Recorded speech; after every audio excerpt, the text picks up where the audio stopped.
Good afternoon, welcome back to Tap Sac. I am Ted and today we are at pre-release weekend for the new Tarkir Dragonstorm release. This new plane is all about dragons and the 5 clans in them. So in our hands today is one of the 5 pre-constructed decks called Mardu Surge. So each of the pre-con decks feature one of the clans, in this case Mardu is red, white and black. And each one will feature one of the clan leaders or one of the dragons that come with the clan. So these are brand new dragons, never seen before in terms of the mechanics. So definitely you're not going to find these in the main set, although you can get them in collector boosters. So all the more reason to try out some of these pre-constructed decks. The pre-con decks are also very much on flavor. They're all going to have dragons, so you can pit them against each other. So in this case, Mardu Surge is all about making attacker tokens and you sacrifice them for value. But we're also going to go through some possible upgrades for this deck because, as you know, all pre-constructed decks come with somewhat of a lower power and the cards may not be the most optimized. So we've picked out some cards that we feel will fit into this theme, and we're all happy to hear some comments or suggestions if you have any. As we open this, I hope you hit the like and subscribe button, leave a comment if you're excited about this set. And as you can see here, we have a sample collector booster pack which comes with every pre-con deck. It's a nice bonus to help you, I guess, give you more incentive to buy a pre-con deck. And then we have a little leaflet here telling you about Mardu Surge, the rules, and some intro for Zergo. I like this a lot. These are deck boxes. They come folded, but they're a nice way to just carry your deck around, and they even fit the sleeves, so you can just assemble them like this.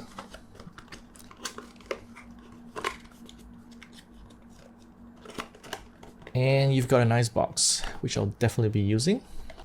Here is the actual pre-con deck.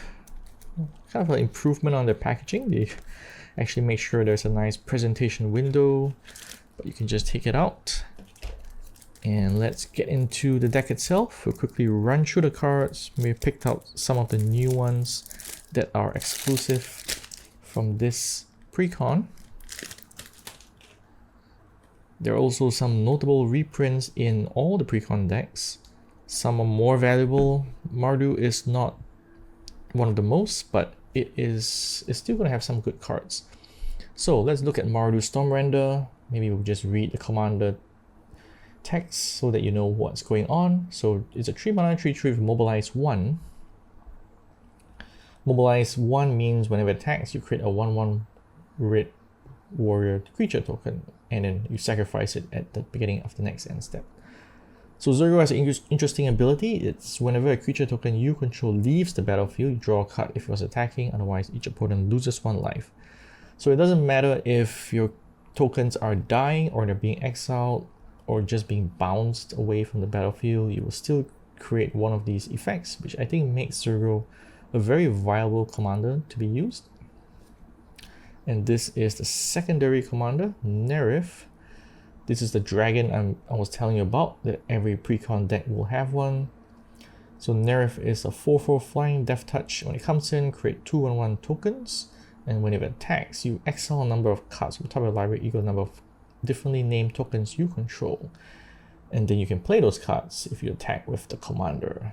So it gives you tokens that can synergize off Zergo, and it can also grant you extra cards to play. So not bad, these two going together. Alright. Inox Strike Leader, one of the new cards, also very good because it gives your creatures indestructible and also creates 1/1 creatures. Iron Will Forger, Will of the Mardu. So this is also a new card that I wanted to point out. It lets you choose both modes if you control your commander. And in this case, Mardu, you can create 1/1 tokens, or you can deal damage to a target creature equal number of tokens, creatures you control. It's nice because it's only 3 mana and an instant, so I think it's going to be a lot more useful than the other wills. Okay, Bone Devourer, new card. Within range, also new. Gold Triad. It comes with Myriad, and I think Myriad is going to be a key mechanic here in this set when we do our upgrades, because it's going to create more tokens for you, and that will give you more value of Zergo. Infantry Shield gives your equipped creature Mobilize, also going to be very useful. We doubled Storm Singer. Adeline is a nice reprint here because it has been very useful in many token based decks, and here you're definitely going to need tokens. So nice to have a reprint here. Angel Invention, old card, Signia old card. Divine Visitation turns your tokens into 4/4 angels. Mirror Angel, Grand Crescendo. So this is the most valuable reprint in Mardu Surge, simply because you can create tokens based on how much mana you spend, but you can also just cast it for 2 white and give your creatures indestructible. So very versatile, just as a protection spell or to create more tokens. Hero of Blade Hole, another nice reprint because it creates tokens and gives them +1/+0 buff. Hour of Reckoning, Legion Loyalty gives creatures Myriad but with an 8 casting cost, so not so good. Sun Titan, Selfless Spirit, these are all reprints. And then we have Twilight Drover, okay. Shooting Witch. Giggs. Giggs is probably the second most valuable reprint in this precon. I think it's been reprinted before, but in another precon deck. But it's useful because it lets you or your opponents draw cards. And then when you have so many tokens, you're going to draw more cards than the rest, just that you will lose life as well.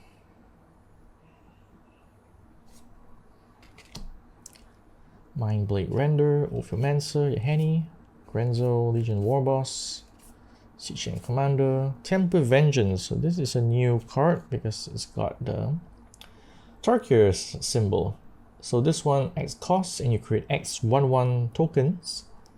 Each opponent may create also X11 tokens, but when they do, you copy that basically and add more tokens to your total. Kaya, Geist Hunter, reprinted Planeswalker, Blade of Selves, equipment for Myriad. Okay, Idol is okay, Mirror, Solemn Simulacrum, not so good. And we've got lands. Cave of Koilos, okay. Shattered Sanctum, this one has some value.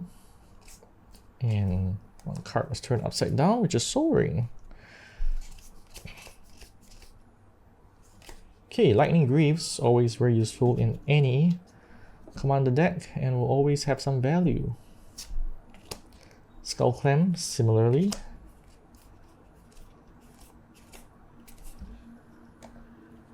Swords to Plowshares, good removal. Bastion, Bitter Triumph, Deadly Dispute.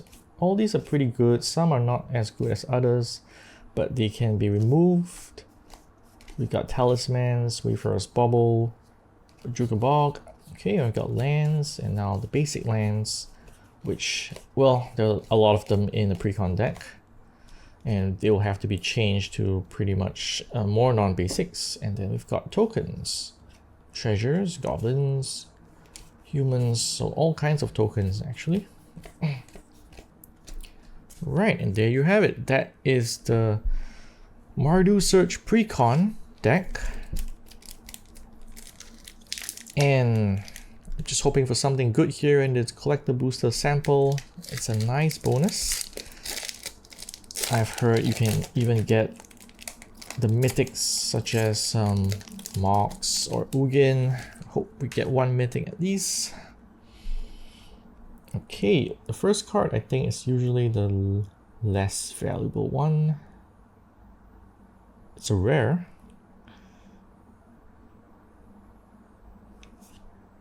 Dalkovan Encampment. Okay, so this is the white version in this set's land cycle, and in this case it actually fits very well with Mardu Surge because for 3 mana you can tap it and create 2/1/1 red tokens. So synergizes very well with Zergo. And secondly, we have an uncommon Disruptive Stormbrood. Okay, so not the best sample collector booster pack, but not too bad. Okay, so the precon deck is great, but it also can use some upgrades, and we've pulled out some cards that we think will be useful in terms of the token synergy with Zergo. Some of these cards are from Tarkir itself, and others are not. So let's go through some of them. We've got Windcrag Siege, which is the enchantment for red-white. You can choose Mardu, which means whenever you attack and cause a trigger ability to trigger, you trigger an additional time. So very good with Mobilize or Myriad, because all those are attack triggers. And then we've got Dalek Squadron, which is a creature with Myriad. Definitely one that you want to put in because Myriad creates one token for each other opponent, so they will all trigger from Zergo. Bartolome, it's a sacrifice outlet. You can sacrifice your tokens as and when you want, and then it makes Bartolome bigger. Mayhem Devil just allows pinging of 1 damage. Garna, I think, is a very important one because it has very similar abilities to Zergo. It says whenever another creature you control dies, draw a card if it's attacking, otherwise use 1 damage to each opponent. So this one affects tokens and non-tokens, but only if the creature dies. If they're exiled, then it doesn't trigger. Cruel Celebrant, Ruinous Ultimatum, Caesar, another commander by itself, but also very effective in this deck because it helps you create 1/1 tokens, and you can even deal damage to an opponent equal to the number of creature tokens you control. Lands, Howlsquad Heavy, so this one creates token for you each turn. We've got land upgrades and Enduring Courage from Duskmourn. Very useful here because whenever any token comes in, it's going to get +2/+0 and gains haste. So basically your 1/1 tokens are going to be 3/1, and that's going to be even more damaging when they attack. And Enduring Courage will come back as an enchantment even when it dies. White Sun's Twilight can either be a board wipe or create tokens, or both. Nayeli is okay. Isshin is, I think, also very crucial as an upgrade because it causes attack trigger to double or increase, just like Windcrag Siege. Necrotic Hex is some kind of board wipe, but you do have to sacrifice your creatures as well, but you do get 6 2/2 zombie creatures tokens in return. Leonin Warleader, just another way to create more 1/1 tokens. Mardu Ascendancy, again, create 1/1 tokens for each non-token creature that attacks. So this can spiral quite quickly if you have lots of non-token creatures on the battlefield. Alesha, who laughs at fate. This one was from Foundations. It's a 2/2 first strike, but when it attacks, put a 1/1 token counter on it.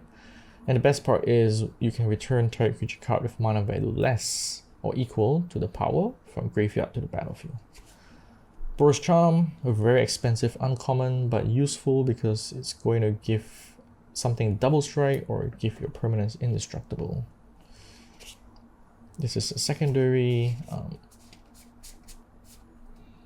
Okay, so that's about it for our recommended upgrades. There are definitely more you can put in. We don't have all of the cards, unfortunately, but we do have a deck list that you can check out in the description below. So in that deck, you can see what are some of the other cards we are putting in. And this will be obviously more of a budget deck, so we're trying to avoid expensive cards. Honestly, of all the precon decks in Tarkir Dragonstorm, actually Mardu Surge was the one that I felt I would play the most, even though it is definitely not the most valuable in terms of reprints. I think the attack theme and creating of tokens and sacrificing them can be very fun. It can create a lot of value and is in line with what I usually play as well. So I think you should check it out. There are definitely some good reprints like Gix and Grand Crescendo, And I think it's just going to be very fun and very easy to upgrade this deck. If you have any comments on what other cards should be put in, please let us know. Happy to hear all suggestions, and it definitely help me in my games as well. So thanks a lot for watching. Hope you hit that subscribe button. We also have a website, tapandsac.com, which you can check out for more articles on Magic the Gathering. That's it from us, so take care and we'll see you at the next game.